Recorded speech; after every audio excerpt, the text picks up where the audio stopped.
Hello दोस्तों, स्वागत है आपका हमारे चैनल पर, जहां हम लाते हैं दिल छू लेने वाली कहानियां जो आपके दिल की गहराइयों तक उतर जाएंगी।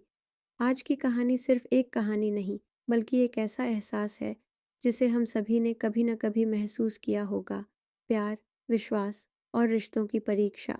यह एक ऐसे पति पत्नी की कहानी है जिनके रिश्ते में प्यार तो था, लेकिन समय के साथ उनकी जिंदगी में आई एक और शख्सियत ने सब कुछ बदल कर रख दिया। क्या स्नेहा अपने टूटते रिश्ते को बचा पाएगी? क्या आरव को अपनी गलती का एहसास होगा? और क्या एक बहू को हमेशा अपने घर में गलत समझा जाता है? जानने के लिए इस वीडियो को पूरा देखें। और अगर आपको हमारी कहानियाँ पसंद आती हैं तो चैनल को सब्सक्राइब करना न भूलें। साथ ही वीडियो को लाइक और शेयर करें ताकि ऐसी कहानियाँ और बॉलीवुड न्यूज़ हम और भी ला सकें। तो चलिए दोस्तों, शुरू करते हैं आज की कहानी अनकही भावनाएं, रिश्तों की अग्नि परीक्षा।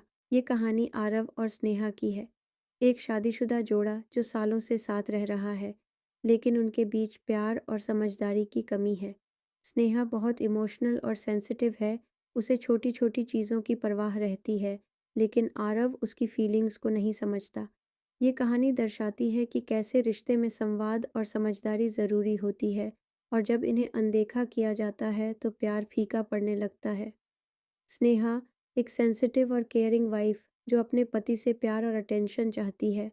आरव बिजनेसमैन जो अपने काम में इतना बिजी रहता है कि अपनी पत्नी की फीलिंग्स को नज़रअंदाज करता है। कियारा स्नेहा की सहेली जो स्नेहा को गाइड करने की कोशिश करती है। अमित आरव का दोस्त जो आरव को समझाता है कि वह अपनी पत्नी की फीलिंग्स की कदर करे। स्नेहा की माँ जो स्नेहा को शादी और रिश्ते का सही मतलब समझाती है। डाइनिंग टेबल सुबह का समय स्नेहा किचन में काम कर रही है। आरव न्यूज़पेपर पढ़ रहा है।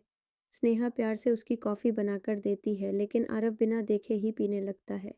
फिर स्नेहा आरिफ के लिए ब्रेकफास्ट बनाने जाती है। स्नेहा किचन में काम कर रही है। आरव फ़ोन पर किसी से हंस हंस कर बात कर रहा है। स्नेहा प्यार से उसको ब्रेकफास्ट बनाकर देती है, लेकिन वह फ़ोन पर इतना बिजी है कि उसे नोटिस भी नहीं करता। स्नेहा, आरव, तुम्हें पता है आज हमारी शादी की सालगिरह है। आरव बिना देखे फ़ोन पर। हाँ हाँ, एक मिनट। हाँ रिया, मैं वही कह रहा था। स्नेहा का चेहरा उतर जाता है। वह चुपचाप बैठ जाती है। फ़ोन बंद करने के बाद आरव स्नेहा से कहता है, बिना देखे मोबाइल स्क्रॉल करता हुआ, हम अच्छा, बहुत काम है आज, बाद में बात करते हैं। स्नेहा उदास हो जाती है, लेकिन कुछ नहीं कहती। स्नेहा ड्रॉअर में कुछ ढूंढ रही होती है।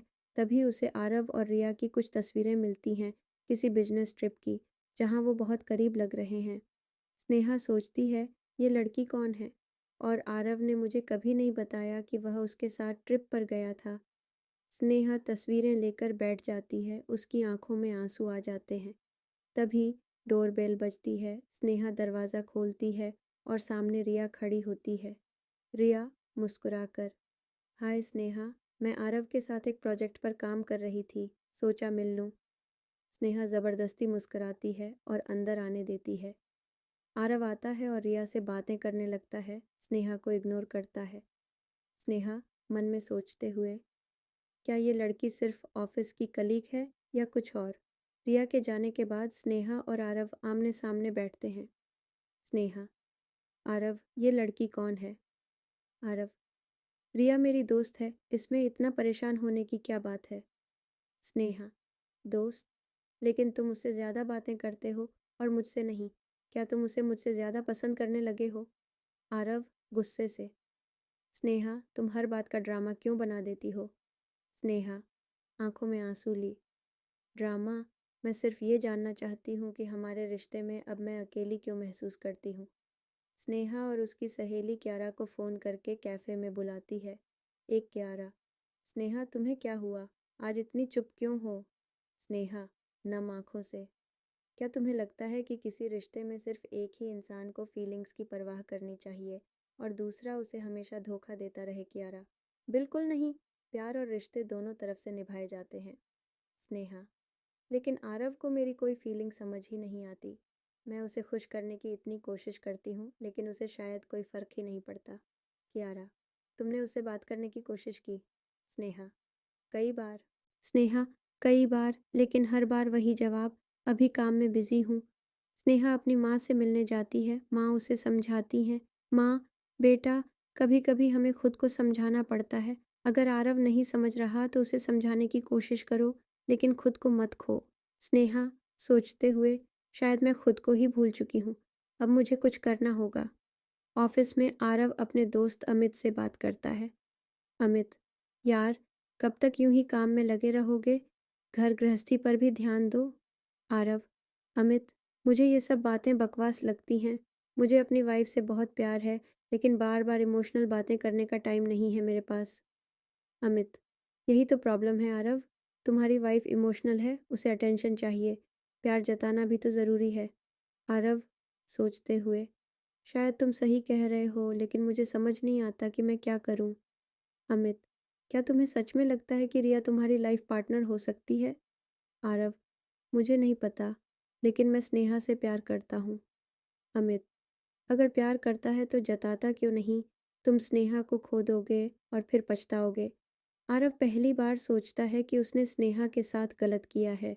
आरव ऑफिस से घर आता है शाम को और देखता है आरव की मम्मी स्नेहा को बहुत गलत बोल रही है। स्नेहा, ये क्या हो रहा है? तुम घर की बहू होकर बाहर मर्दों के साथ घूमती हो? स्नेहा हैरान होकर, माँ जी, ये आप क्या कह रही हैं?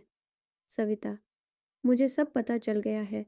पड़ोस की शर्मा आंटी ने बताया कि तुम्हें उन्होंने किसी आदमी के साथ कैफे में देखा था। स्नेहा चौंक जाती है, क्योंकि वह उस दिन अपनी सहेली कियारा के साथ थी, लेकिन दूर से देखने पर लोग गलत फहमी में आ सकते थे। स्नेहा, माँ जी, वो मेरी सहेली कियारा थी, कोई मर्द नहीं।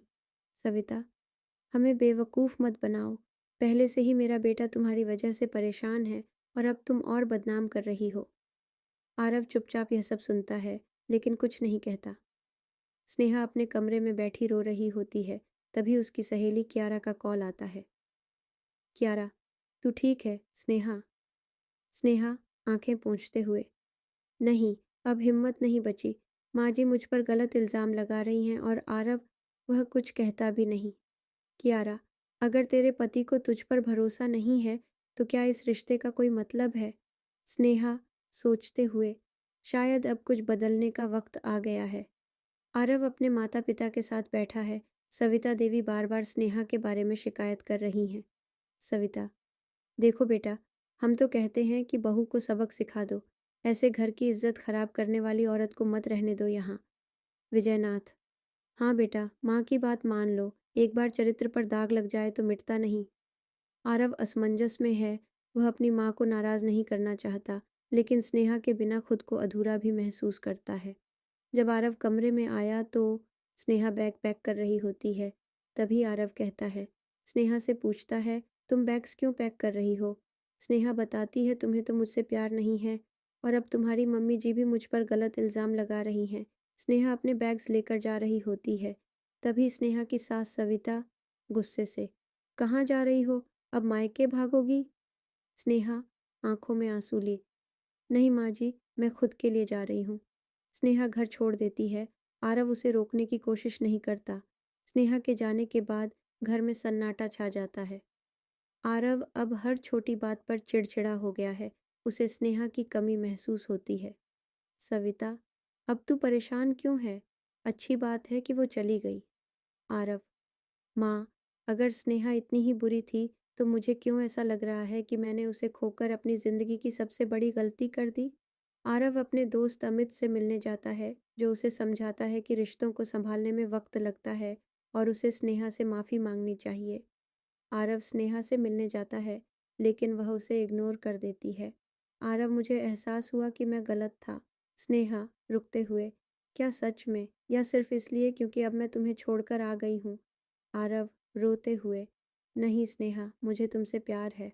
स्नेहा, मैं जानता हूँ कि मैं तुम्हें समझ नहीं पाया, लेकिन अब मैं तुम्हारी हर बात सुनूंगा। मैं तुम्हें खोना नहीं चाहता। रिया सिर्फ एक दोस्त थी, लेकिन मैंने तुम्हारी फीलिंग्स को कभी समझा ही नहीं। मुझे माफ़ कर दो। स्नेहा कहती है, तुम तो रिया से प्यार करते हो और तुम्हारी माँ भी मुझ पर इल्ज़ाम लगाती है। अरव कहता है, नहीं, मैं सिर्फ तुमसे प्यार करता हूँ। रिया सिर्फ मेरी दोस्त है। अरव कहता है, नहीं, मैं सिर्फ तुमसे प्यार करता हूँ। रिया सिर्फ मेरी दोस्त है। स्नेहा कहती है, अगर ऐसी बात है तो रिया को अभी कॉल करो और रिया से कहो कि तुम दोनों के बीच में कोई रिश्ता नहीं है। आरिफ कॉल करता है और रिया से सारी बात क्लियर करता है कि मैं स्नेहा से अपनी पत्नी से प्यार करता हूँ। मेरे और तुम्हारे बीच में ना तो दोस्ती का ना तो प्यार का रिश्ता है। यह देखकर स्नेहा को यकीन हो जाता है कि आरव उससे प्यार करता है। आरव स्नेहा को घर चलने के लिए कहता है और स्नेह आरिफ की बात मान लेती है। आरव अपने माता पिता को स्नेहा की सच्चाई समझाने के लिए घर लाता है। सविता, क्या फिर से हमें नीचा दिखाने के लिए आई हो? आरव गुस्से में, बस माँ, अब और नहीं। स्नेहा ने कभी कुछ गलत नहीं किया, हम ही उसे गलत समझते रहे। अगर आप मेरी खुशियाँ चाहती हैं तो स्नेहा को अपनाना होगा। सविता पहली बार आरव को इतना गुस्से में देखती है और चुप हो जाती है। स्नेहा अब देखती है कि आरव सच में बदल गया है और वह उसे माफ़ कर देती है। आरव, मुझे नहीं पता कि मैं ये कैसे करूं, लेकिन अब मैं कोशिश करूंगा। आरव घर पर रोमांटिक डिनर सेटअप करता है, स्नेहा को सरप्राइज देता है। आरव और स्नेह एक दूसरे को अच्छे से समझने लगे और ऐसी खुशी साथ रहने लगे। आरिफ की मम्मी भी धीरे धीरे स्नेहा को अपने लगी तो दोस्तों रिश्तों में भरोसा ही सबसे बड़ी नींव होती है। अगर प्यार सच्चा हो तो कोई भी मुश्किल उसे हरा नहीं सकती। दोस्तों, अब ये नई कहानी शुरू करते हैं। उम्मीद करती हूँ आपको पसंद आएगी। ये कहानी एक ऐसे लड़के की है जो लड़कियों के जज्बात से खेलता है, उन्हें सिर्फ अपने फ़ायदे के लिए यूज़ करता है और फिर छोड़ देता है। कहानी बेवफ़ा मोहब्बत। रूहान एक हैंडसम और चार्मिंग लड़का था। उसकी बातें इतनी मीठी थी कि कोई भी लड़की उसके जाल में फंस जाती। कॉलेज में उसका सिर्फ एक मकसद था, लड़कियों का दिल जीतना, उनसे प्यार का नतक करना और जब उसका मन भर जाए उन्हें छोड़ देना। एक दिन उसकी मुलाकात आयशा से हुई। आयशा एक मासूम और शरीफ लड़की थी जो सच्चे प्यार पर विश्वास करती थी। रोहन ने उससे मिलना जुलना शुरू किया, उसे अपनी मीठी बातों में फंसा लिया। आयशा भी धीरे धीरे उसे सच में प्यार करने लगी। रोहन हर दिन उसके साथ रोमांटिक बातें करता, उसे फ्यूचर के सपने दिखाता और आयशा भी उसके जदू में खो गई। लेकिन जैसे ही रोहन को आयशा से बोर होने लगा, उसने उसे दूरी बनाना शुरू कर दी। पहले तो आयशा समझ नहीं पाए, लेकिन जब रोहन ने उसका फ़ोन उठाना बंद कर दिया और उसे मिलने से इनकार करने लगा, तब उसे समझ आया कि ये सिर्फ एक झूठ था। रोहन उसके साथ सिर्फ मज़े कर रहा था और अब उसकी ज़िंदगी से निकाल रहा था। आयशा टूट चुकी थी, लेकिन उसने एक फ़ैसला लिया। वो कभी किसी ऐसे लड़के का शिकार नहीं बनेगी। उसने अपनी लाइफ पर ध्यान देना शुरू किया, अपनी पढ़ाई और करियर पर फोकस किया और धीरे धीरे अपनी ज़िंदगी सुधार ली। दूसरी तरफ रोहन, जो हमेशा लड़कियों को एक खेल समझता था, एक दिन खुद एक लड़की के प्यार में गिर गया। लेकिन उस लड़की ने उसके साथ वही किया जो वो दूसरों के साथ करता था, उसे छोड़ दिया। तभी उसको एहसास हुआ कि जो दुख उसने आयशा और दूसरी लड़कियों को दिया था, वही अब उसके साथ हो रहा है। कर्मा कभी किसी को नहीं छोड़ता। रोहन का दिल भी इसी दुख और तकलीफ में जलने लगा जो उसने कभी आयशा को दिया था। और तब उसने समझा, जो हम दूसरों के साथ करते हैं वो एक ना एक दिन हमें भी भुगतना पड़ता है। फ्रेंड्स, एक ही वीडियो में कुछ अलग अलग कहानी है। उम्मीद करती हूँ कि आपको पसंद आ रही होगी। तो चलिए एक नई कहानी शुरू करते हैं, सास का वहम। सुबह का समय, किचन में बहुएं काम कर रही हैं। सुमित्रा देवी, जो लगभग 60 वर्ष की है, चुपके से किचन के दरवाजे पर खड़ी होकर सुनने की कोशिश कर रही हैं। अंदर उनकी 3 बहुएं, राधा, पूजा और नीलू, हंसते हुए बातें कर रही हैं। राधा हंसते हुए, अरे नीलू, कल जो हलवा बनाया था माँ जी ने कितना पसंद किया था। मैंने तो देखा उन्होंने 2 कटोरी खा ली। पूजा, हाँ, और फिर बोली, अब तो मेरा काम खत्म। सब हंस पड़ती है। नीलू, माँ जी कितनी प्यारी है ना, हमेशा हमारी फिक्र करती है। चलो, उनके लिए अदरक वाली चाय बना देती हूँ। सुमित्रा देवी की आंखें चौड़ी हो जाती हैं। वह धीरे धीरे वहाँ से हटती है और अपने कमरे में चली जाती है। सुमित्रा देवी अपने कमरे में बैठी परेशान है। उनके पति रामनाथ जी अखबार पढ़ रहे हैं। सुमित्रा, सुनिए, मुझे तो लगता है कि ये सब मिलकर कुछ साजिश कर रहे हैं। रामनाथ हैरान होकर, कौन? सुमित्रा, हमारी बहुएं। अभी अभी मैंने सुना, कह रही थीं, अब तो माँ जी का काम खत्म। रामनाथ हंसते हुए, अरे तुम फिर अपने वहम में पड़ गईं, वो तो तुम्हारी तारीफ कर रही थी। सुमित्रा, नहीं नहीं, मुझे पूरा यकीन है कि ये सब मुझे धीरे से ख़त्म करना चाहती है। रामनाथ मजाक में, हाँ हाँ, और उसके बाद तुम्हारी सोने की नथ लेकर भाग जाएंगी जो तुम्हारे अलावा किसी को दिखती भी नहीं।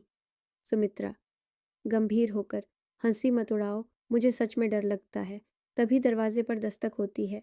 बहुएँ अंदर आती हैं। बहुएँ सुमित्रा जी की चिंता करती हैं। राधा, माँ जी, आपके लिए अदरक वाली चाय बनाई है। नीलू, और ये लड्डू भी आपको पसंद है ना? पूजा, आप ठीक तो हैं ना? ऐसा लग रहा है कि कुछ सोच रही हैं। सुमित्रा देवी थोड़ा सकुचाती हैं, पर फिर बोल पड़ती हैं। सुमित्रा, तुम लोगों ने अभी-अभी किचन में कहा था, अब तो माँ जी का काम खत्म। नीलू, हंसते हुए, अरे माँ जी, हमने कहा था कि आपने कल कितना बढ़िया हलवा बनाया था, और आप 2 कटोरी खाकर बोलीं, अब तो मेरा काम खत्म। पूजा, हंसते हुए, माँ जी, आप भी ना। सुमित्रा देवी थोड़ा शर्मिंदा हो जाती हैं। बहुएं उनके पास बैठकर उन्हें गले लगा लेती हैं। रामनाथ जी मुस्कुराते हैं। अंत में सास को अपनी गलती का एहसास होता है। सुमित्रा, मुझे माफ़ कर दो बेटियों, मुझे बेवजह का डर लगा रहता है कि तुम लोग मुझसे नाराज़ हो या कुछ गलत सोच रही हो। राधा, माँ जी, हम आपसे बहुत प्यार करते हैं। नीलू, और हमें भी आपकी फ़िक्र रहती है, इसलिए हम हमेशा चाहते हैं कि आप खुश रहें। सुमित्रा देवी मुस्कुरा देती हैं और अपने वहम को दूर करने का फैसला करती हैं। दोस्तों, अब यहाँ पर हम एक नई कहानी शुरू करते हैं। उम्मीद करती हूँ कि आपको ये भी पसंद आएगी, एक लड़की जो शादी के सपने सजाती है और हमेशा यही सोचती है जब शादी होगी तो उसको प्यार करने वाला पति और बहुत अच्छा ससुराल मिलेगा, जो जिससे बेटी की तरह प्यार करेंगे, और सबकी किस्मत एक जैसी नहीं होती है। तो ये कहानी कुछ ऐसी ही है, क्यों? एक लड़की को हर बार शादी के नाम से डराया जाता है। चाहे वह पढ़ाई की बात हो, चाहे वह किचन की बात हो, जब भी कोई भी बात होती है तो यही कहते हैं कि यह काम सीख लो, वह काम सीख लो, कल ससुराल जाना है तो वहाँ पर लोग बातें सुनेंगे। लोग क्या कहेंगे, तुम्हारे माँ-बाप के बारे में बातें करेंगे। शादी होने से ही पहले लड़की को इतना टॉर्चर करते हैं, तो शादी के नाम से ही डर जाती है। ये कहानी है प्रिया की, जो कि अपने ससुराल में बहुत दुखी थी। उसका अपना हस्बैंड उसे हमेशा यही कहता था कि तुम मेरे घर की ज़िम्मेदारी सँभालो। अगर तुमने मेरे घर की ज़िम्मेदारी है सही नहीं सँभाली, तो मैं तुम्हें इस घर से निकाल दूँगा। तुम इस घर से चली जाओ, ये घर मेरा है। हमेशा रिया को यही बातें सुनने को मिलती थीं। वह यह सुन-सुन कर परेशान हो गई थी। एक दिन रिया ने फैसला किया और वह घर छोड़कर चली गई। उसने सोच लिया था कि और नहीं जीना चाहती। रिया का एक छोटा बेटा भी था, उसको देखकर उसको ख़्याल आया कि उसके जाने के बाद उसके बेटे को कौन सँभालेगा, कौन ध्यान रखेगा। वह घर छोड़कर तो चली गई, तभी उसे एक सहेली मिल गई। रिया की हालत देखकर उसे समझ नहीं आ रहा था, किसको क्या हो गया है? ये ऐसे इस टाइम अपने बेटे के साथ क्यों यहाँ पर है? वह से लेकर अपने घर की, और यह उससे बहुत प्यार से पूछा कि तुम्हें क्या हुआ है? तुम हो क्यों रही हो? प्रिया ने कुछ नहीं कहा। वैसे बैठी थी कैसे? एक जिंदा लाश। तभी रिया को आकाश का फ़ोन आया और आकाश ने रिया से पूछा, तुम कहाँ हो इस टाइम? तुम कहाँ सोनू को लेकर गई हो? तुम घर आ जाओ। तो रिया ने कहा, कौन सा घर? किसका घर? तुम तो हमेशा ही बहुत हो। तुम्हारा घर है और तुम मुझे घर से निकाल दोगे। आज मैं घर से चली गई हूँ तो तुम मुझे बार बार करो, घर आ जाओ। वो घर मेरा नहीं है, वो घर तुम्हारा है। रिया की फ्रेंड ने सारी बातें सुनने के बाद रिया से कहा, तुम फिक्र नहीं करो, कल हम तुम्हारी मम्मी की तरफ जाएंगे तो वहीं पर आराम से रहना, फिर तुम आराम से सोचना कि तुम्हें आगे क्या करना है। तो रिया अपनी फ्रेंड की तरफ देखकर हंसने लगी। श्रुति, यह तुम क्या बोल रही हो? तुम्हें सच में ऐसा लगता है कि अगर मैं अपनी मम्मी पापा की तरफ जाऊंगी तो उन्हें कोई प्रॉब्लम नहीं होगी? तुम्हें पता है, जब मेरे भाई की शादी हो रही थी तो मेरी चाची ने मुझे क्या कहा था? अब घर की मालकिन के आने काम का टाइम हो गया और टेम्परेरी स्टैंडर्ड का जाने का टाइम आ गया है। श्रुति, मतलब ये तुम क्या कह रही है? मतलब ये कि जब मेरे भाई की मालकिन आ रही है और किराएदारों का जाने का टाइम हो गया है। मतलब कि मैं किराएदार थी और मेरी भाभी मालकिन है। किराएदार जब एक बार घर छोड़ देते हैं तो दोबारा उसी घर में नहीं जाते हैं। जो लड़की बचपन से ही अपने माँ-बाप के घर में पूरे हक से रहती है, माँ-बाप हर नखरे उठाते हैं। शादी के बाद अचानक से वह बिल्कुल अनजान हो जाती है, मेहमानों की तरह आती है। कुछ भी करने से पहले या बोलने से पहले 10 बार सोचना पड़ता है। क्यों अचानक से सब अपनी बेटियों को दूर कर देते हैं अपनी ज़िंदगी से? ये सब सुनकर श्रुति भी उदास हो गई। श्रुति ने रिया से पूछा, क्या सब ठीक है? तुम ऐसी बातें क्यों कर रही हो? तो रिया ने कहा, मुझे नहीं पता तुम इस बात को समझोगे कि नहीं। मैं जब भी अपनी मम्मी पापा के घर जाती हूँ तो मम्मी खुद काम करती है और भाभी भी तरह तरह का खाना बनाती है। मुझे जैसे कुछ करने ही नहीं देते हैं, कुछ भी करने जाती हूँ तो रोक लेते हैं कि नहीं तुम अभी चली जाओगी, ये मत करो, वह मत करो। ऐसे लगता है जैसे जैसे भाभी के आने के बाद तुम मेरा उसे घर में कुछ रहा ही नहीं है, मेरा कोई हक ही नहीं है। जैसे सब आते हैं मेहमानों की तरह मैं भी एक मेहमान बनकर जाती हूँ और आ जाती हूँ बस। अब तो मेरे भाई का बच्चा भी, अब जब भी मैं वहाँ पर जाती हूँ और मैं सोचती हूँ कि मैं उसकी लुक आफ्टर कर लूँ, तो मम्मी मुझे रोक लेती है। तो भाभी भी ज़्यादा खुश नहीं लगती मुझे देखकर। ऐसा लगता है कि भाभी सोचती हैं ये वापस कब जाएगी, मेरे जाने से क्लेश होता है। श्रुति भी सोच में पड़ गई और अपने बारे में सोचने लगी कि उसके साथ भी कभी ऐसा ही हुआ था। पर तब उसके मम्मी-पापा उसके साथ थे। भाइयों ने भी साथ दिया था क्योंकि उनकी शादियाँ नहीं हुई थीं, तो इसीलिए किसी को ज़्यादा प्रॉब्लम नहीं हुई। फिर भी अपने बच्चों के लिए कर ही लेते हैं, बेटियों को भी सहारा दे ही देते हैं। और भाइयों की जब एक बार शादी हो जाए, तो बस वह उन्हें कहीं होकर रह जाते हैं, फिर वह कुछ नहीं कर सकते और बहाने उनके लिए सिर्फ़ एक मेहमान और बोझ बनकर रह जाती है। श्रुति के घर का डोर नॉक हुआ तो रिया को लगा आकाश आ गया है। रिया ने श्रुति से कहा, अगर आकाश हुआ तो मैं उसके साथ नहीं जाऊंगी। श्रुति ने कहा, तुम फिक्र नहीं करो, मैं यहाँ पर हूँ, मैं सब देख लूंगी, मुझे पहले डोर पर देख लेने दो कौन है। जब श्रुति ने डोर खोला तो श्रुति का हस्बैंड था। श्रुति ने कहा, अच्छा हुआ तुम आगे का, मैं और रिया बहुत डर रहे थे। सुमित ने पूछा, तुम ठीक तो हो? श्रुति ने कहा, यह अभी भी बहुत डरी हुई है और रोहन का फ़ोन आया था। उसने कहा, मैं आ रहा हूँ। और रिया नहीं चाहती कि रोहन यहाँ पर आए और उसको लेकर जाए। वह उसके साथ नहीं जाना चाहती वापस उसे। घर में आकाश ने रिया से पूछा, मुझे बताओ क्या प्रॉब्लम है? श्रुति ने कहा, मेरे ससुराल वाले मुझे पसंद नहीं करते। मेरे ससुराल में मैं कुछ भी नहीं कर सकती। बस एक नौकरानी बन के रह गई हूँ। थोड़ा सा भी कुछ भी होता है, हर बात पर मुझ पर ही इल्ज़ाम लगाता है। आकाश ने कहा, तुम अपने हक के लिए लड़ो। रिया ने कहा, कैसे लाडू अपने हक के लिए? अगर उन्होंने मेरी बात मान भी ली तो पूरी ज़िंदगी उनके अनचाही बहू बन के रहूँगी। और अगर नहीं माने तो शायद रोहन मुझे तलाक दे दे। श्रुति ने कहा, रिया, तुम फिक्र मत करो, हम तुम्हारे साथ हैं। तुम्हें अपनी मम्मी पापा की तरफ नहीं जाना मत। जाओ, यहीं पर हमारे साथ रुक जाओ। तुम्हारा जो भी फैसला होगा, हम तुम्हारे साथ हैं। तुम्हारे ऊपर कोई भी ज़बरदस्ती अपना फैसला नहीं थोपूंगा। छोड़ने का जो भी फैसला लेना, ठंडे दिमाग से लेना, सोच समझ कर लेना। प्रिया ने काफ़ी सोचा तो वैसे ही डोर पर नॉक हुआ। इस बार आकाश था। आकाश अंदर आया। रिया उसे देखकर डर गई कि अब रोहन क्या करेगा। श्रुति ने आकाश से कहा, तुम यहाँ क्यों आए हो? मुझे क्यों घर चलने के लिए बोल रहे हो? तुम तो हमेशा बोलते हो, तुम्हारा घर है, हमेशा तुम अपनी मम्मी का साथ देते हो। मुझे चाहे कोई गलती हो या ना हो, जैसे ही तुम्हारी फैमिली तुमसे कुछ बोलती है, तो मुझ पर गुस्सा करने लगते हो, बिना सच जान हुए। आकाश ने कहा, रिया, मैं जानता हूँ, मुझे भी गलतियाँ हुई हैं, मैं तुम्हारा साथ नहीं दिया है। कभी कभी ऐसा हो जाता है, मुझे माफ़ कर दो। मैं आगे से इस चीज़ का पूरा ध्यान रखूंगा कि मैं ऐसा कुछ नहीं करूं। जैसे तुम्हें तकलीफ़ आकाश ने कभी कभी ऐसी चीज़ें हो जाती हैं जो हमारे हाथ में नहीं होती है, जो हम कहना नहीं चाहते, करना नहीं चाहते, वो हो जाता है। रिया ने आकाश से पूछा कि हर बारी मैं तो गलत नहीं हो सकती, हमेशा मुझ पर इल्ज़ाम लगाते हैं, आप कभी भी मेरा साथ नहीं देते हो। अब आप मुझे लेने आए हो, मुझसे माफ़ी मांग रहे हो, दोबारा मुझे घर ले जाने की बात कर रहे हो फिर से। अगर वही सब कुछ मेरे साथ हुआ तो आप क्या करोगे? हमारे बीच में वही गलतफ़हमियाँ, वही लड़ाई, वही होगा। मैं और यह बर्दाश्त नहीं कर सकती हूँ, आकाश ने कहा। अब ऐसा कुछ नहीं होगा, रिया ने पूछा। अगर कभी कुछ ऐसा हो मेरी और आपकी माँ के बीच में तो आप किसका साथ दोगे? तो आकाश ने कहा, वह मेरी माँ है और तुम मेरी पत्नी हो। तुम दोनों ही मेरी लाइफ का एक बहुत इम्पोर्टेंट हिस्सा हो। ना मैं तुम्हें छोड़ सकता, ना मैं उन्हें छोड़ सकता। हमेशा एक लड़का ही सास और बहू के बीच में रह जाता है। माँ का साथ नहीं तो तुम माँ कहती है बीवी की तरफ हो गया है। बीवी का साथ नहीं दो तो बीवी कहती हैं, ये तो मेरा कभी हुआ ही नहीं, कितना मुश्किल होता है हमारे लिए। यह भी तो सोचो। पर मैं पूरी कोशिश करूँगा कि मैं तुम दोनों को एक खुश रखूँ, क्योंकि मैं तुम दोनों से ही दूर नहीं हो सकता हूँ, लग नहीं रह सकता हूँ, तो मैं हमेशा यही कोशिश करूँगा कि मैं पूरी फैमिली के साथ, और मैं कभी भी तुम्हें कुछ गलत नहीं कहूँगा, जहाँ पर तुम ठीक होगी। मैं हमेशा तुम्हारा साथ दूँगा और जहाँ पर मेरी माँ गलत होगी उनको रोकूँगा।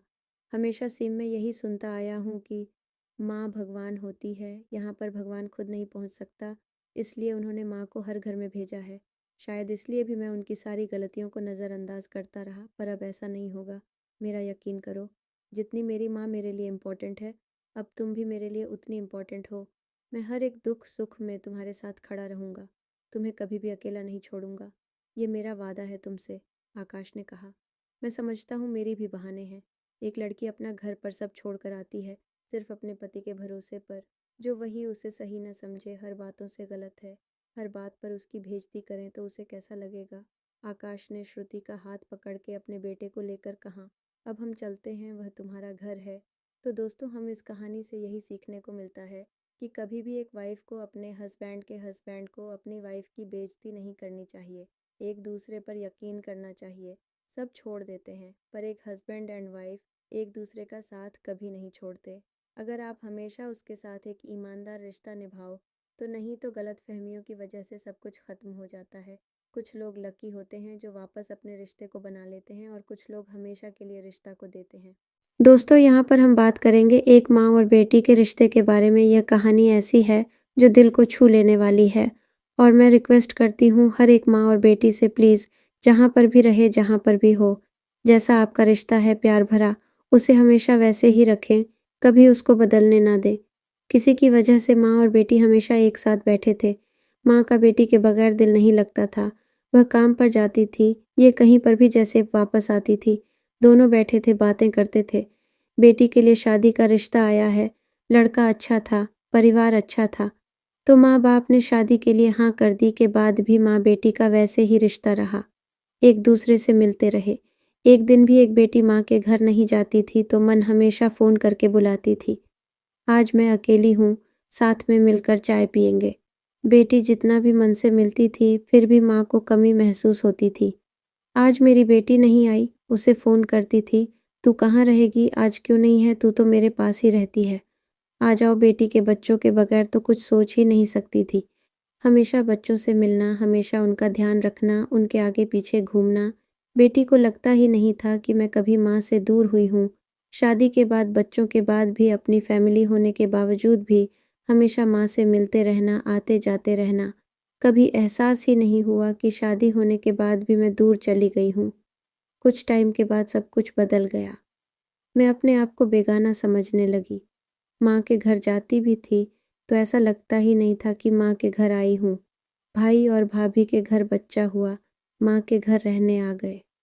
आगे तो मैं भी खुश हुई कि माँ बाप के साथ कोई होगा, तो माँ बाप का भी दिल लगा रहेगा। मैं तो आती हूँ, चली जाती हूँ। मैं बहुत खुश हूँ। मैं जब माँ के घर जाती हूँ तो बात भी नहीं कर सकती थी। कभी बच्चे का सोने का टाइम होता, कभी बच्चा रोता, तो सब बच्चे के आगे पीछे घूमते हैं। मेरे बच्चों को भी अजीब लगने लगा। पहले कभी ऐसा होता ही नहीं था कि मेरे माँ और पापा बच्चों को देखे ही नहीं। बेटी मायके आई है, लेकिन माहौल बदला हुआ है। माँ अब उतनी बात नहीं करती। बहू अपने बच्चे को सुला रही है। घर में सन्नाटा है। बेटी धीरे से, माँ कैसी हो, सब ठीक चल रहा है? माँ धीरे से, हाँ सब अच्छा है, तू बता वहाँ कैसे हैं सब? बेटी संकोच में, सब बढ़िया। माँ तुम्हें मेरी याद नहीं आती? माँ नज़रें चुराते हुए, अब तेरा अपना घर है ना, वैसे भी बहू को भी देखना होता है, उसके बच्चों की रूटीन भी सेट करनी होती है।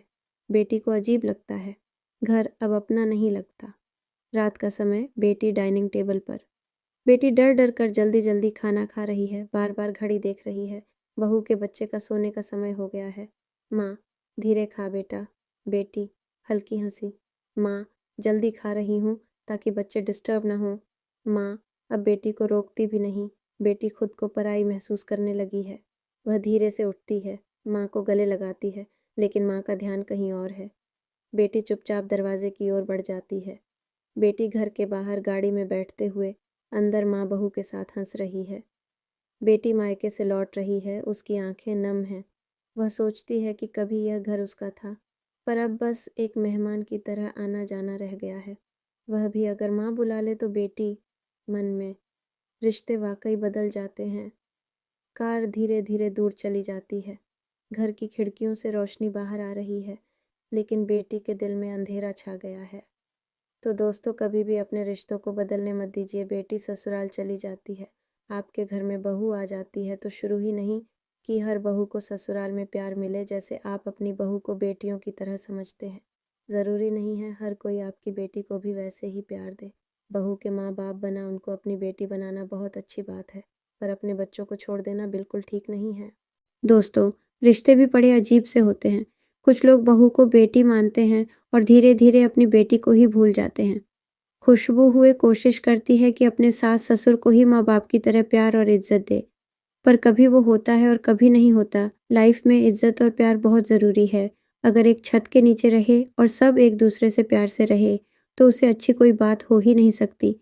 दोस्तों, अब तो ऐसा हो गया कि हर कोई जॉइंट फैमिली से भागता है और अगर किसी को ज़रूरत पड़ती है अपने बड़ों की, तो फिर उन्हें बड़े प्यार से अपने साथ रखा जाता है। और अगर ज़रूरत नहीं होती है तो कोशिश होती है कि उन्हें किसी तरीके से घर से और ज़िंदगी से निकाल दें। अब ये कहानी जो है कुछ इसी से रिलेटेड है, उम्मीद करती हूँ कि आपको पसंद आएगी। ये भी एक सास-बहू का रिश्ता ऐसा भी होता है। बहुत ज़्यादा चलती है कि किसी तरीके के सास को घर से निकाल दूँ और सास भी उसको सबक सिखाने से पीछे नहीं हटती। बहू की पहली चाल ड्राइंग रूम, जहाँ सास सुमित्रा देवी सोफ़े पर बैठी हैं और बहू रिया किचन में चाय बना रही है। सुमित्रा देवी धीमी आवाज़ में, आज फिर इस लड़की ने नाश्ते में नमक कम डाला होगा। रोज़ कुछ न कुछ गड़बड़ करती ही है। रिया चाय लेकर आती है और ट्रे टेबल पर रखती है। रिया मुस्कुराते हुए, माँ जी, आपकी पसंदीदा अदरक वाली चाय बनाई है। सुमित्रा देवी चाय का घूंट लेते हुए, हाँ, चलो आज कुछ ठीक बनी है। रिया को सास का ये रवैया पसंद नहीं आता, लेकिन वो चेहरे पर मुस्कान बनाए रखती है। रिया किचन में खड़ी होकर अपनी सहेली नताशा से फ़ोन पर बात कर रही है। रिया गुस्से में, माँ जी हर चीज़ में नुक्स निकालती हैं। मैंने सोचा था कि शादी के बाद मुझे प्यार और अपनापन मिलेगा, लेकिन यहाँ तो हर चीज़ का ताना ही मिलता है।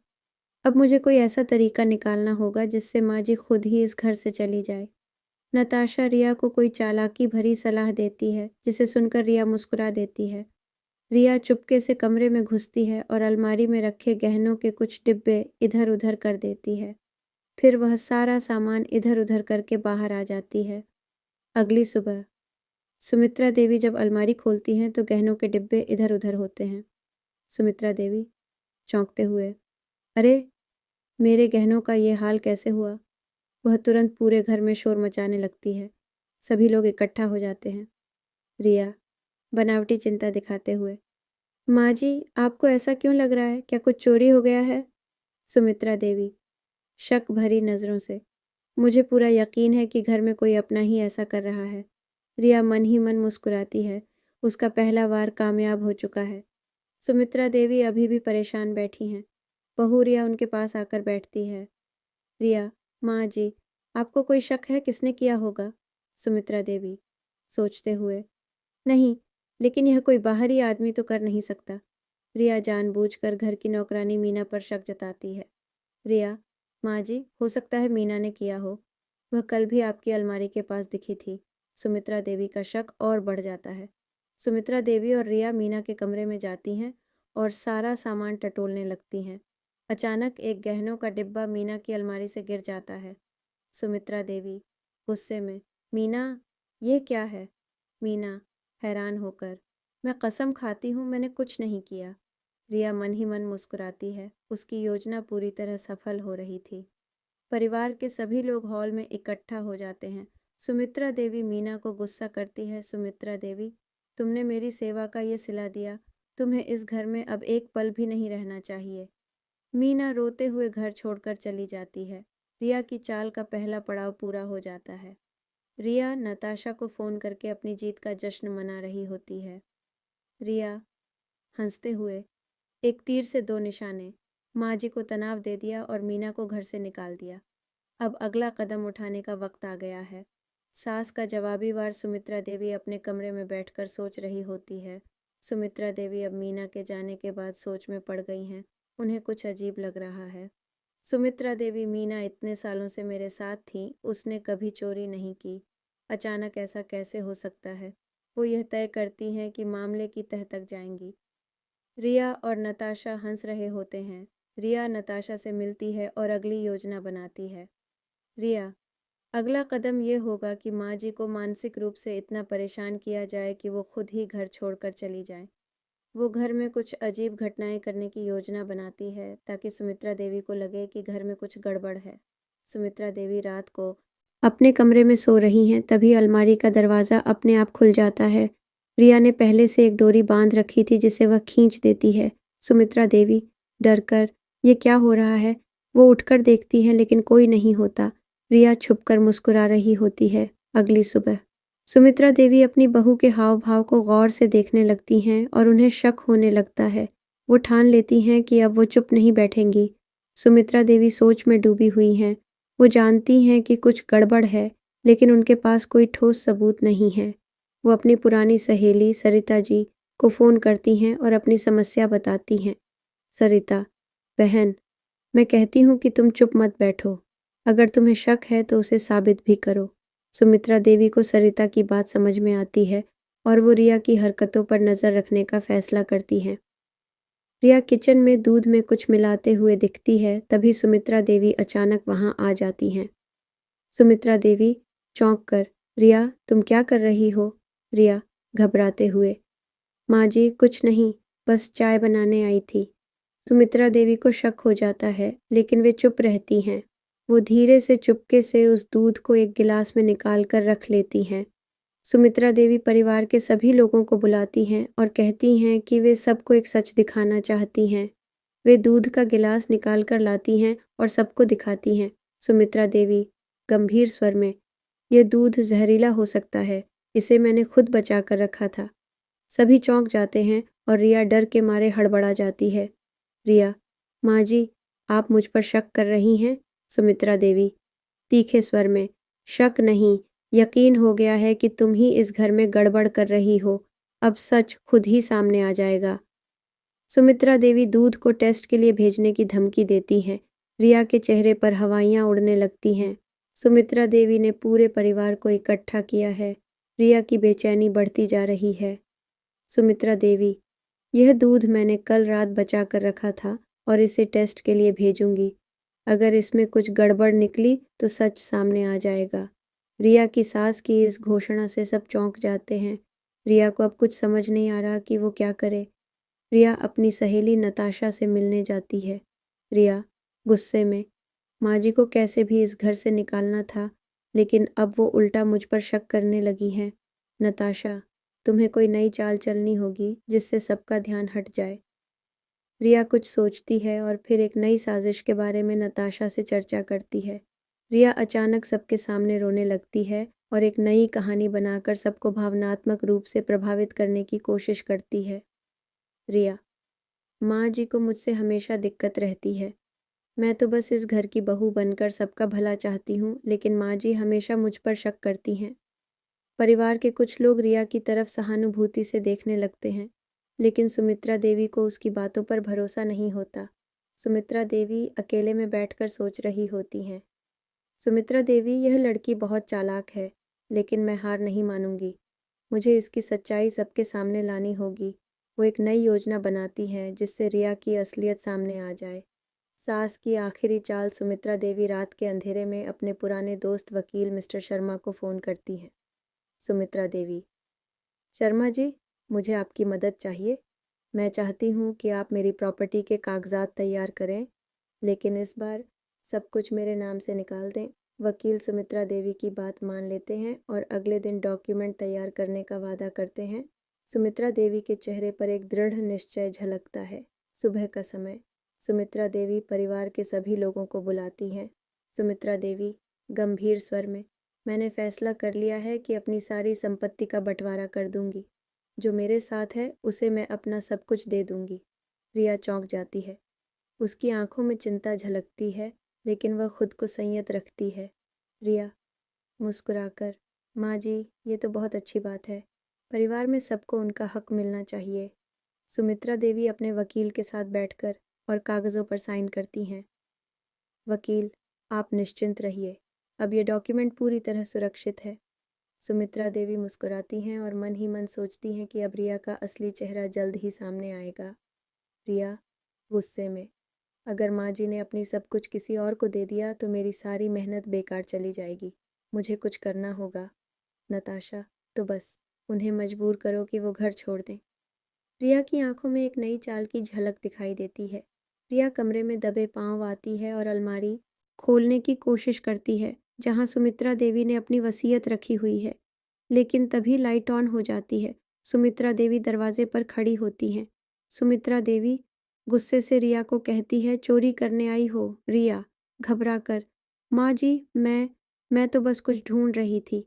सुमित्रा देवी तेज स्वर में, झूठ बोलने की ज़रूरत नहीं है, मैं सब समझ चुकी हूँ। तुम मेरी संपत्ति हड़पने के लिए ये सब कर रही हो। सुमित्रा देवी परिवार के सभी सदस्यों को बुलाती है। रिया चुपचाप खड़ी होती है। सुमित्रा देवी गंभीर स्वर में, आज मैं सबको बताना चाहती हूँ कि मैंने अपनी वसीयत बदल दी है। अब मेरी संपत्ति उसी को मिलेगी जो इस घर और परिवार की सच्ची कद्र करता है। रिया को झटका लगता है, लेकिन वह खुद को संभालती है। रिया ड्रामेटिक अंदाज में, माँ जी, आप मुझसे इतनी नफरत क्यों करती हैं? मैंने तो हमेशा इस घर के लिए सोचा है। सुमित्रा देवी तीखे स्वर में, झूठ! अगर तुम्हें सच में इस घर की फिक्र होती तो तुम इतनी साजिशें नहीं रचती। रिया अपनी सहेली नताशा के घर जाती है और नताशा के पास बैठकर रोती है। रिया, अब क्या करूं? माँ जी ने सब उल्टा कर दिया। नताशा सोचते हुए, तुम्हें एक आखिरी चाल चलनी होगी। अगर तुम माँ जी को इस घर से बाहर निकाल सको तो चीज़ें फिर से तुम्हारे हक़ में आ सकती हैं। रिया एक नई चाल कर सोचने लगती है। रिया अचानक पूरे परिवार के सामने आकर कहती है कि सुमित्रा देवी ने घर के पुराने नौकर को रिश्वत दी थी ताकि वो रिया के खिलाफ झूठा बयान दे। रिया आंखों में आंसू लिए, माँ जी, मुझे घर से निकालना चाहती हैं, इसलिए ये सब कर रही हैं। परिवार के कुछ लोग रिया की बातों में आ जाते हैं, लेकिन सुमित्रा देवी की आंखों में कोई डर नहीं होता। सुमित्रा देवी मुस्कुराते हुए, अब समय आ गया है कि मैं भी अपना आखिरी दांव खेलूं। सुमित्रा देवी परिवार के सभी सदस्यों को बुलाती हैं। रिया चुपचाप खड़ी होती है। सुमित्रा देवी गंभीर स्वर में, आज मैं सबको बताना चाहती हूँ कि मैंने अपनी वसीयत बदल दी है। अब मेरी संपत्ति उसी को मिलेगी जो इस घर और परिवार की सच्ची कद्र करता है। रिया को झटका लगता है, लेकिन वह खुद को संभालती है। रिया ड्रामेटिक अंदाज में, माँ जी, आप मुझसे इतनी नफरत क्यों करती हैं? मैंने तो हमेशा इस घर के लिए सोचा है। सुमित्रा देवी तीखे स्वर में, झूठ! अगर तुम्हें सच में इस घर की फिक्र होती तो तुम इतनी साजिशें नहीं रचती। रिया अचानक पूरे परिवार के सामने आकर कहती है कि सुमित्रा देवी ने घर के पुराने नौकर को रिश्वत दी थी ताकि वे रिया के खिलाफ झूठा बयान दें। रिया आंखों में आंसू लिए, माँ जी, मुझे घर से निकालना चाहती है, इसलिए ये सब कर रही हैं। परिवार के कुछ लोग रिया की बातों में आ जाते हैं, लेकिन सुमित्रा देवी की आंखों में कोई डर नहीं होता। सुमित्रा देवी मुस्कुराते हुए, अब समय आ गया है कि मैं भी अपना आखिरी दांव खेलूं। सुमित्रा देवी ने पूरे परिवार को इकट्ठा किया है। रिया आत्मविश्वास से भरी हुई खड़ी है, लेकिन सुमित्रा देवी के चेहरे पर एक रहस्यमयी मुस्कान है। सुमित्रा देवी गंभीर स्वर में, मैंने सबकी आंखें खोलने के लिए कुछ इंतजाम किया है। अचानक दरवाज़ा खुलता है और दो पुलिस अधिकारी अंदर आते हैं। पुलिस अधिकारी, हमें कुछ अहम सबूत मिले हैं जो साबित करते हैं कि रिया ने साजिश रचकर सुमित्रा देवी को घर से निकालने की कोशिश की। सब चौंक जाते हैं और रिया घबरा जाती है। रिया रोते हुए, ये झूठ है, किसी ने मेरे खिलाफ साजिश रची है। सुमित्रा देवी खड़े स्वर में, यह सबूत तुम्हारी हर चाल को बेनकाब कर देगा। टीवी स्क्रीन पर वीडियो चलाया जाता है जिसमें रिया और नताशा की बातचीत रिकॉर्ड है। रिया वीडियो में, अगर माँ जी को इस घर से निकालना है तो हमें कुछ बड़ा करना होगा। रिया अवाक रह जाती है। पूरे परिवार के चेहरे पर गुस्सा और निराशा झलक रही होती है। रिया घुटनों के बल बैठ जाती है और फूट फूट कर रोने लगती है। रिया, माँ जी, मुझे माफ़ कर दीजिए, मैंने लालच में आकर यह सब किया। सुमित्रा देवी गंभीर स्वर में, माफ़ कर सकती हूँ, लेकिन भरोसा अब कभी नहीं कर सकती। रिया को घर छोड़ने के लिए मजबूर कर दिया जाता है। परिवार के सदस्य सुमित्रा देवी के साथ खड़े हैं। सुमित्रा देवी की आंखों में आंसू हैं, लेकिन यह खुशी के आंसू हैं। रिया अकेली बैठी है, सोच में डूबी हुई। एक बुजुर्ग महिला उसके पास आती है। बुजुर्ग महिला, बेटी, तुम्हारा चेहरा बता रहा है कि तुम बहुत दुखी हो। रिया आंसू पोंछते हुए, मैंने अपने लालच में बहुत गलत किया, माँ जी को बहुत तकलीफ दी, अब कोई मेरे साथ नहीं है। बुजुर्ग महिला मुस्कुराकर, अगर तुम्हें अपनी गलती का एहसास हो गया है तो प्रायश्चित करो, माफ़ी मांगने से बड़ा कोई धर्म नहीं। सुमित्रा देवी पूजा कर रही होती हैं, तभी दरवाजे पर हलचल होती है। रिया नम आँखों से। माँ जी, क्या आप मुझे एक मौका देंगी? पूरा परिवार स्तब्ध रह जाता है। रिया सुमित्रा देवी के पैरों में गिर जाती है।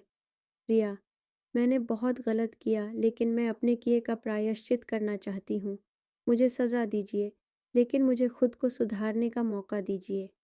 सुमित्रा देवी उसे ध्यान से देखती हैं, फिर धीरे से उसके सिर पर हाथ रखती है। सुमित्रा देवी, अगर तुम सच्चे मन से बदली हो तो तुम्हें मौका मिलेगा, लेकिन अब तुम्हें अपनी सच्चाई साबित करनी होगी। घर में एक नई शुरुआत की होती है। घर में सब प्यार से एक साथ रहते हैं। प्रिया अपनी सहेली नताशा से भी बात करना छोड़ देती है। दोस्तों, तो इस कहानी से हमें यही सीखना चाहिए कि चाले चलने से कुछ नहीं होता। अगर कहीं पर कोई प्रॉब्लम है तो हमेशा बात करनी चाहिए, वह सबसे अच्छा रहता है। नहीं तो ऐसे रिश्ते भी खराब होते हैं और दूसरों के सामने इज्जत भी नहीं रहती है। जीत तो हमेशा सच की होती है दोस्तों। दोस्तों, तो इस कहानी से हमें यही सीखना चाहिए कि चाले चलने से कुछ नहीं होता। अगर कहीं पर कोई प्रॉब्लम है तो हमेशा बात करनी चाहिए, वह सबसे अच्छा रहता है। नहीं तो ऐसे रिश्ते भी खराब होते हैं और दूसरों के सामने इज्जत भी नहीं रहती है। जीत तो हमेशा सच की होती है दोस्तों। उम्मीद करती हूँ कि आपको मेरी ये कहानियाँ पसंद आई होंगी। तो यहाँ से हम शुरू करते हैं कि नई कहानी जो कि हैं एक लापरवाह बाप, जो हर बार हर चीज़ पर कहता है अच्छा सब हो जाएगा। सब हो जाएगा सिर्फ ये क्या देने से कि सब हो जाएगा। ऐसा तो नहीं होता। हर चीज़ के लिए, हर काम के लिए हमें मेहनत करनी पड़ती है। रवि का कमरा बिखरा हुआ, टेबल पर बिलों का ढेर, बच्चे स्कूल जाने की तैयारी कर रहे हैं। माँ सीमा घबराई हुई नजर आ रही है। सीमा परेशान होकर, रवि, बच्चों की स्कूल फीस अभी तक नहीं भरी है। अगले हफ्ते की डेडलाइन है। रवि लापरवाह अंदाज में, हो जाएगा, हो जाएगा। इतना टेंशन क्यों लेती हो? सीमा गुस्से में, तुम्हें ज़रा भी परवाह है बच्चों की पढ़ाई की? सारा पैसा यूं ही दोस्तों पर उड़ाते रहते हो। रवि हंसकर, पढ़ाई से क्या होगा, ये बच्चे कुछ नहीं कर पाएंगे, निकम्मे हैं। बच्चे यह सुनकर उदास हो जाते हैं, वे नज़रें झुका लेते हैं। बाजार, रवि दोस्तों के साथ पैसे उड़ा रहा है। रवि अपने दोस्तों के साथ एक ढाबे पर बैठा है, महंगे खाने और शराब पर पैसे खर्च कर रहा है। दोस्त रवि से कहता है, भाई तेरा दिल बहुत बड़ा है, हर बार तू ही खर्च करता है। रवि, पैसा तो हाथ का मैल है यार, जिंदगी जीने के लिए होती है। तभी एक बूढ़ा आदमी, रघु काका, वहां आकर बैठता है और रवि को गौर से देखता है। रघु काका, बेटा पैसा हाथ का मैल जरूर है, लेकिन सही जगह खर्च न किया तो हाथ भी खाली रह जाते हैं। रवि हंस देता है और ध्यान नहीं देता। बच्चे प्रिंसिपल के सामने खड़े हैं। बच्चों को फीस न भरने के कारण स्कूल से निकाले जाने की धमकी दी जा रही है। वे सहमे हुए हैं। प्रिंसिपल, अगर फीस जमा नहीं हुई तो हमें मजबूरन तुम्हारा नाम काटना पड़ेगा। बच्चे निराश होकर घर लौटते हैं। माँ उनकी आंखों में आंसू देखकर रो पड़ती है। रवि को सच्चाई का एहसास होता है।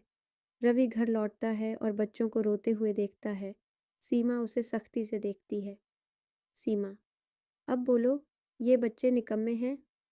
तुम्हारी लापरवाही की वजह से इनकी पढ़ाई छूट जाएगी। रवि को अचानक अपने व्यवहार पर पछतावा होता है। वह चुपचाप सोच में पड़ जाता है। अगले दिन वह अपने बेकार खर्चों को रोकने का फैसला करता है और मेहनत से पैसे कमाने की कोशिश करता है। बदलाव का दौर।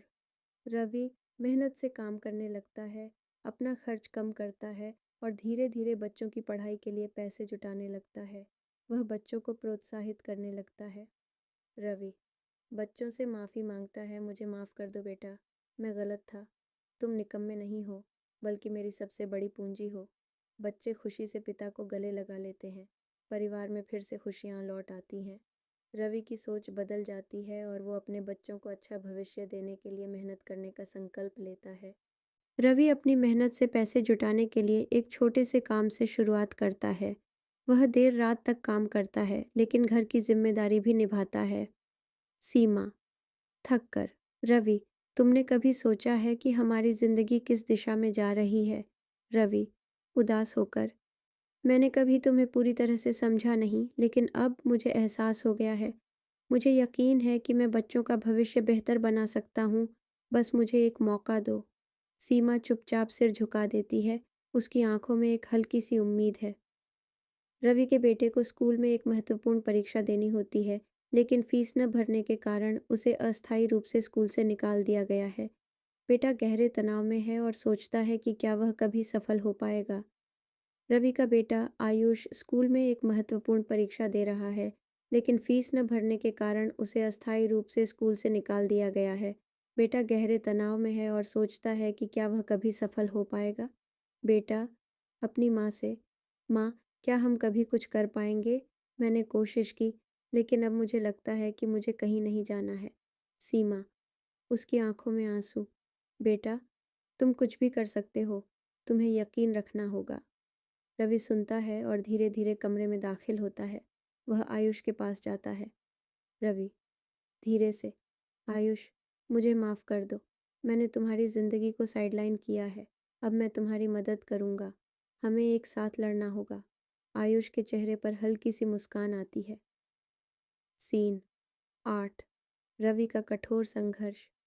रवि ने अपनी गलती स्वीकार ली और अब वह मेहनत से बच्चों की फीस के लिए पैसे जुटाने के लिए कई काम कर रहा है। वह दिन रात काम करता है, कई बार थक कर गिरने तक जाता है, लेकिन कभी हार नहीं मानता। एक दिन रवि देर रात अपने घर के बाहर खड़ा है, थका हुआ लेकिन संतुष्ट। सीमा और बच्चे उसके पास आते हैं। सीमा सपोर्टिव, तुमने बहुत मेहनत की है रवि, हम सब तुमसे प्यार करते हैं। रवि संजीदा होकर, मुझे एहसास हुआ कि पैसे से ज़्यादा ज़रूरी है बच्चों का भविष्य। मैं अब उनकी हर ज़रूरत पूरी करूँगा। हम एक छोटे से कमरे में बसी हुई एक महिला नमिता को देखते हैं, जो छोटे कामों में व्यस्त है। वह एक रेस्तरां में काम करती है, जहां उसे दिन भर खड़ा रहकर मेहमानों की सेवा करनी होती है। उसकी आंखों में थकान और चिंता है। वह खुद को संभालने के लिए संघर्ष करती है, लेकिन चेहरे पर एक हल्की मुस्कान बनाए रखती है। Narrator voice over. ये वह जगह है जहाँ सपने और हकीकत एक दूसरे से टकराते हैं, जहाँ हर दिन एक नई लड़ाई है और हर पल एक नई उम्मीद। नमिता अपने आप से, क्या ये कभी बेहतर होगा? क्या कभी मैं वापस घर जा पाऊंगी? वह अपने हाथों को देखती है, जो काम की थकान से दर्द से भरे हुए हैं। वह आह भरते हुए अगले ऑर्डर के लिए जाती है। हम नमिता के परिवार को देखते हैं, एक बड़ा आरामदायक घर जहां उसके माता पिता और भाई बहन आराम से बैठकर खाना खा रहे हैं। उनकी बातचीत हल्की फुल्की है और किसी को कोई चिंता नहीं है। उनकी दुनिया एक सुखद और शांत वातावरण में चल रही है। माँ मुस्कुराते हुए, नमिता को फ़ोन करो, अच्छा होगा अगर वह जल्दी घर लौटे। भाई मजाक करते हुए, क्या लौटेगी? वह तो वहाँ किसी बड़े होटल में काम कर रही होगी, हमारी तरह आराम से नहीं बैठ सकती। नमिता के घर वाले सोचते हैं कि वह बाहर एक शानदार जीवन जी रही है, लेकिन वे नहीं जानते कि वह किस दर्द और संघर्ष से गुजर रही है। नमिता अपने दोस्त के साथ सड़कों पर चलती है। वह काफ़ी थकी हुई है। उसके दोस्त की भी स्थिति कुछ ऐसी ही है। वो दोनों लगातार मेहनत कर रहे हैं, लेकिन उनका जीवन हर दिन कठिन होता जा रहा है। नमिता, मेरे परिवार को लगता है कि मैं वहाँ ऐश कर रही हूँ, लेकिन वो नहीं जानते कि यहाँ क्या हो रहा है।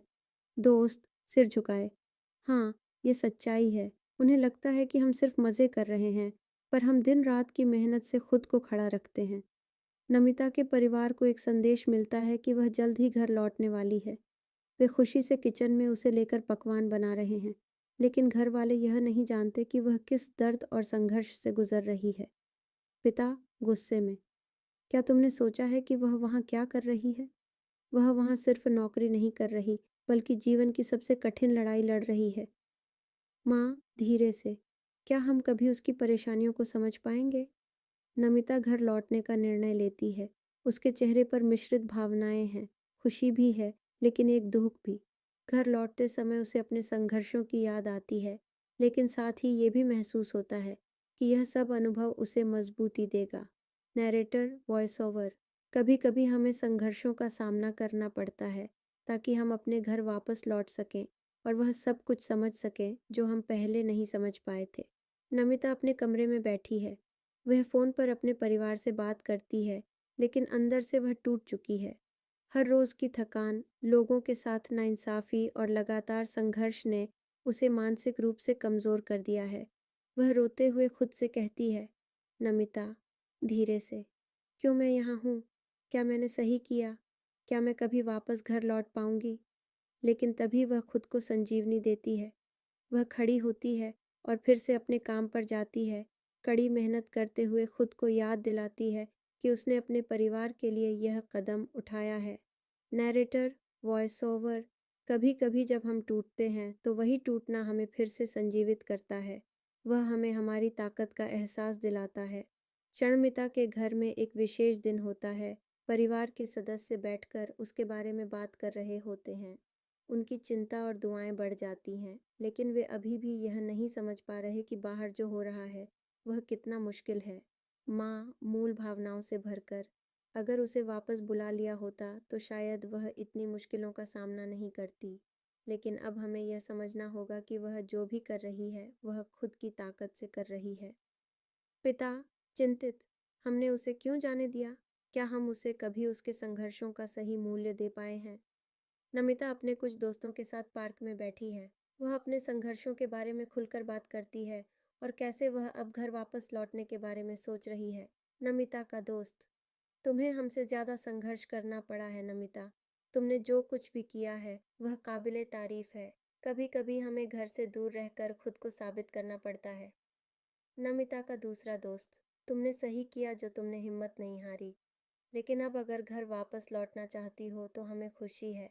घर में तुम्हारे लिए इंतज़ार हो रहा है। यह दृश्य यह दिखाता है कि संघर्ष के बावजूद कुछ लोग आपके साथ खड़े रहते हैं, जो आपकी कड़ी मेहनत और दर्द को समझते। पिता गुस्से में, क्या तुमने सोचा है कि वह वहाँ क्या कर रही है? वह वहाँ सिर्फ नौकरी नहीं कर रही बल्कि जीवन की सबसे कठिन लड़ाई लड़ रही है। माँ धीरे से, क्या हम कभी उसकी परेशानियों को समझ पाएंगे? नमिता घर लौटने का निर्णय लेती है। उसके चेहरे पर मिश्रित भावनाएं हैं, खुशी भी है, लेकिन एक दुख भी। घर लौटते समय उसे अपने संघर्षों की याद आती है, लेकिन साथ ही ये भी महसूस होता है कि यह सब अनुभव उसे मजबूती देगा। Narrator, voice over. कभी कभी हमें संघर्षों का सामना करना पड़ता है ताकि हम अपने घर वापस लौट सकें और वह सब कुछ समझ सकें जो हम पहले नहीं समझ पाए थे। नमिता अपने कमरे में बैठी है। वह फ़ोन पर अपने परिवार से बात करती है, लेकिन अंदर से वह टूट चुकी है। हर रोज़ की थकान, लोगों के साथ नाइंसाफ़ी और लगातार संघर्ष ने उसे मानसिक रूप से कमज़ोर कर दिया है। वह रोते हुए खुद से कहती है, नमिता धीरे से, क्यों मैं यहाँ हूँ? क्या मैंने सही किया? क्या मैं कभी वापस घर लौट पाऊँगी? लेकिन तभी वह खुद को संजीवनी देती है। वह खड़ी होती है और फिर से अपने काम पर जाती है। कड़ी मेहनत करते हुए खुद को याद दिलाती है कि उसने अपने परिवार के लिए यह कदम उठाया है। Narrator, voice over. कभी कभी जब हम टूटते हैं तो वही टूटना हमें फिर से संजीवित करता है। वह हमें हमारी ताकत का एहसास दिलाता है। षण्मिता के घर में एक विशेष दिन होता है। परिवार के सदस्य बैठकर उसके बारे में बात कर रहे होते हैं। उनकी चिंता और दुआएं बढ़ जाती हैं, लेकिन वे अभी भी यह नहीं समझ पा रहे कि बाहर जो हो रहा है वह कितना मुश्किल है। माँ मूल भावनाओं से भरकर, अगर उसे वापस बुला लिया होता तो शायद वह इतनी मुश्किलों का सामना नहीं करती।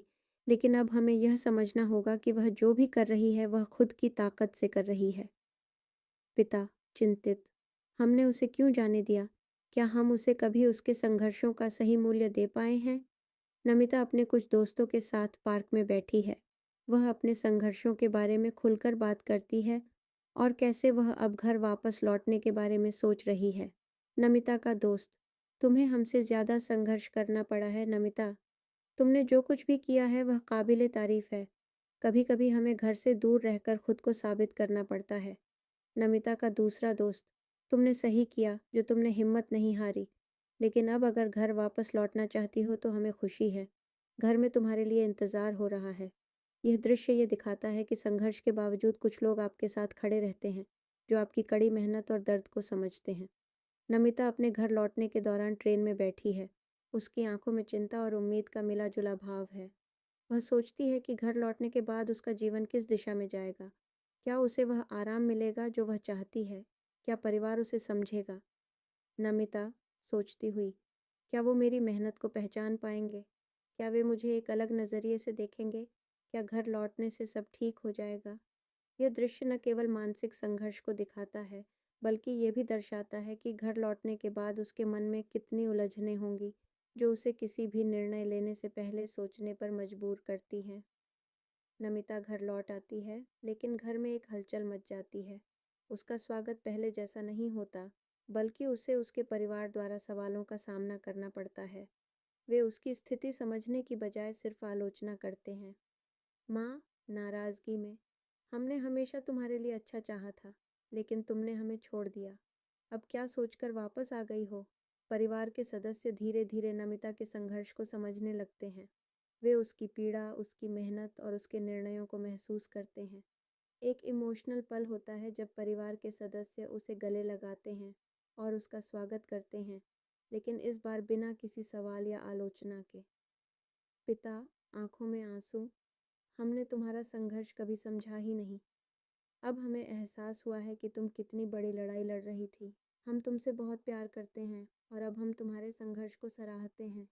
अगर आपको हमारा चैनल पसंद आता है तो प्लीज़ सब्सक्राइब, लाइक और शेयर ज़रूर कीजिएगा। थैंक यू सो मच आपके साथ का।